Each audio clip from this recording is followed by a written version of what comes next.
Hey guys, welcome back to Full Blown Panic Attack. I kind of have some allergies, so I'm sorry if I sniffle.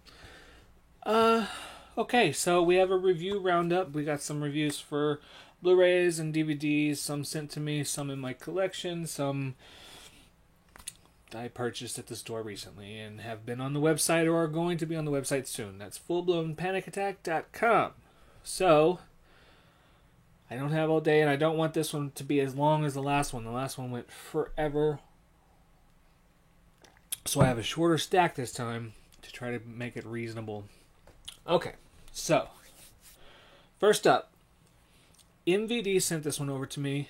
This one is the new special edition of Return of the Swamp Thing. I had never seen this, I don't think.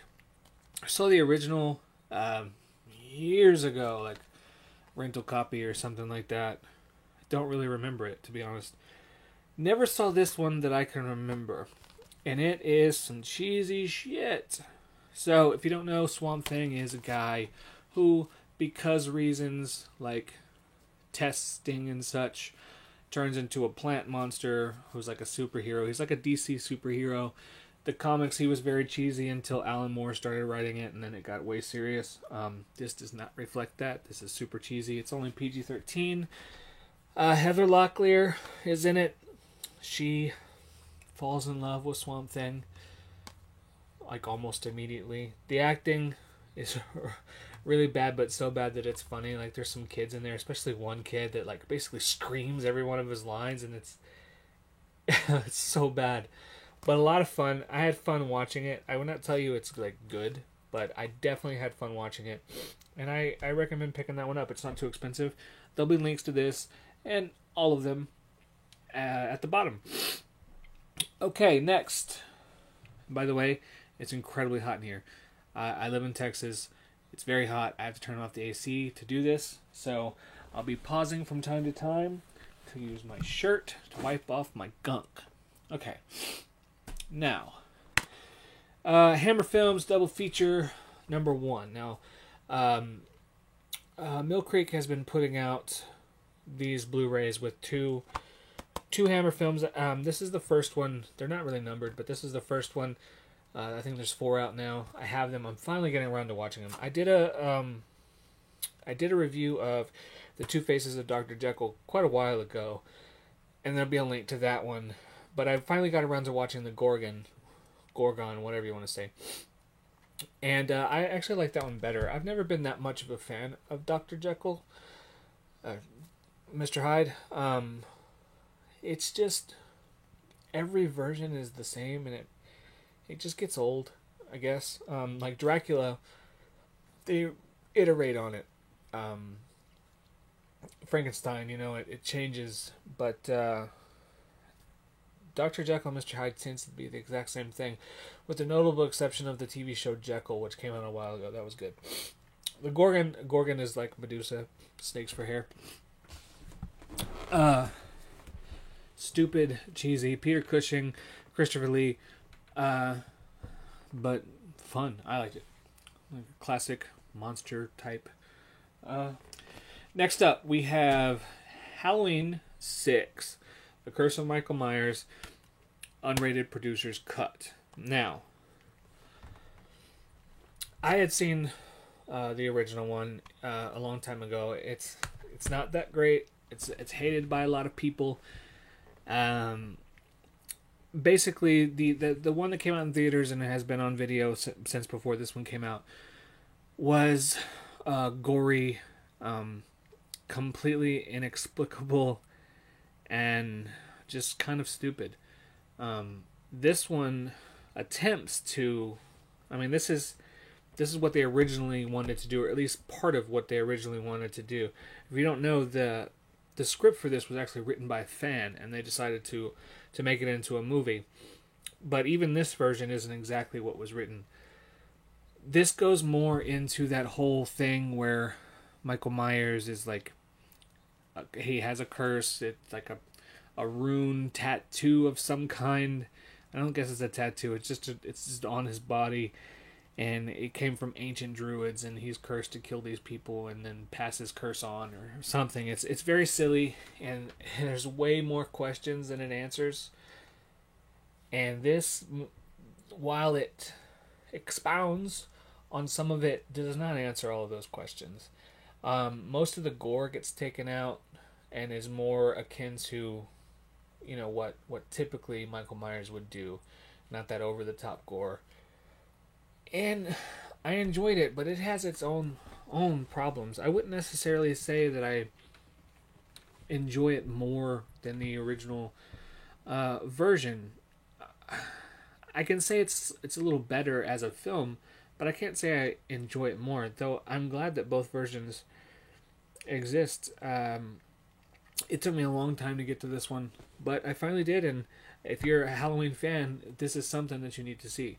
For the longest time, it was just in bootleg form, and now you can have it. I mean, this came out a little while ago, and there'll be a link, but I just finally got around to it. Okay, this next one. To me, not very many movies out there are like the epitome of cult films, more so than Hollywood Chainsaw Hookers. This is one of those movies that should be terrible, but is in fact wonderful. Linnea Quigley, Michelle Bauer, both major scream queens in the movie. They're fantastic. Yes, there's nudity. Yes, there's gore. All of it's good for what that is. But it's genuinely funny. The guy who is playing the detective who's investigating them is like straight out of 1950s noir, and it's hilarious. He says some totally off the wall shit, and I've seen it many times. I'm so happy to have this new copy of it. You can get it on Amazon for like $10 or $15. I highly suggest you get it. This is one that needs to be in everybody's collection, and you need to watch it more than one time. Okay. This one was sent over to me by Wild Eye. Beware the Lake. Wild Eye actually sent me like a stack of them here recently. I'll get to these, and actually I have 2 copies of Beware the Lake now, so I will put that one in the giveaway box that I'll eventually do, and then I'll get to these some other time. Put them into the schedule. Beware the Lake is a story of a girl who's getting picked on by some other girls. They play a prank on her. They invite her out to go night swimming at a lake. Then they leave her there, and then the meanest of the girls calls these guys to come to her position, and they attempt to rape her and then accidentally kill her. And of course she comes back and haunts the hell out of everybody and kills them. It's a story that has played out 1,000 other times. I personally like the movies like I Spit on Your Grave a little better, because I think it's more impactful whenever the woman who this horrible thing happens to doesn't die. She gets her revenge while alive, and you know that she still has to live with it regardless. That's very impactful. Whereas like a ghost gets to get the revenge and then I guess just go away and doesn't have to deal with it anymore. I don't know. I just think it's more impactful if they're still alive. Not that I don't like ghosts. I do. Ghosts are great. Now, like I said, this one's been done many times, and it's definitely not the worst version of that, and it's definitely not the best. It's like the definition of like middle of the road. Where does that saying middle of the road come from? Like, I know what people mean when they say it's middle of the road, but if you think about the words, like, where else on the road do you want to be other than the middle? I don't know. Food for thought. Okay. Next, we've got The Stand. Now, I picked this one up. I didn't have a copy of it. I saw it when it was on TV a long time ago. Wanted to watch it again now that they've announced that there's going to be a new, I think it's miniseries. I don't think it's movies. I think it's miniseries. I have much to say about The Stand. I have lots to say about Stephen King in general, and a lot of people hate me for it. But I'm going to go ahead and give my thoughts. Okay, so first of all, this clocks in about 6 hours. The book is an incredibly long book. Obviously, there's many characters. Good and evil come together and clash, etc. My issue with this is the same sort of thing that is like in Raiders of the Lost Ark, in that it's an interesting story. It keeps you watching it, but if you stop and think too much, you realize that all of that stuff in that movie would have happened whether Indiana Jones was there or not. And that's the case with this. There's a whole lot of build-up and a whole lot of backstory and exposition and stuff, but none of it actually matters if you stop and think about it. Randall Flagg, who may be a great character in the books, and by the way, yes, I read the book a long time ago. This is not talking about the book at all. This is looking at this as a movie, as a miniseries on its own. So, Randall Flagg, stupid character, horrible, with his weird mullet, and he looks like Bill Medley from the Righteous Brothers, and he walks around acting cocky, and he's just dumb. It's just dumb. And his character, his devil-like character, his motivations are kind of almost non-existent and dumb. And everything that he does would have happened regardless of any of the other characters in there, with the exception of Trash Can Man. Now, not much happens. Okay, so there is a major like plague that makes everybody sick and kills off most people. Then some of those people have dreams about, or maybe all of them, I don't know, have dreams about this older woman saying to come meet me in like Colorado or something like that. And then some of them have dreams from Randall Flagg, the good and the evil, and some go on one side and some go on the other. And the idea, I guess, is that the evil wants to destroy the rest of it and the good wants to stop him. But ultimately all they have to do is a couple of them have to walk from one spot over to another spot and stand there. God, you see, demands that these 4 people walk from here to there, and because they do that, God reaches down and blows up the bad people and those good people that walk there. And then that's it. That's really the only thing that actually happens in this movie, if you take out all the stuff that actually doesn't relate to the overarching plot. So, yes, you have some fairly interesting characters along the way, but they don't ultimately have anything to do with the extended plot of the story. So, Gary Sinise's character, for instance, is made out to be one of the main people. Ultimately, all he does is start the walk, get a broken leg, get picked back up by the dude from Coach, and go home. Almost die and then go home. Ultimately, it doesn't matter if he's there.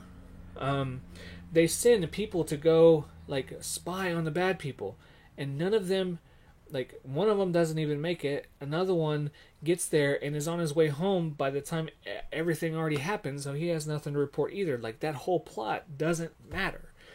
Rob Lowe dies, and his job is, like, as a ghost to show the dude from Coach where to pick up Gary Sinise and how to save him, I guess. But since Gary Sinise really didn't matter, neither does Rob Lowe, so that doesn't matter.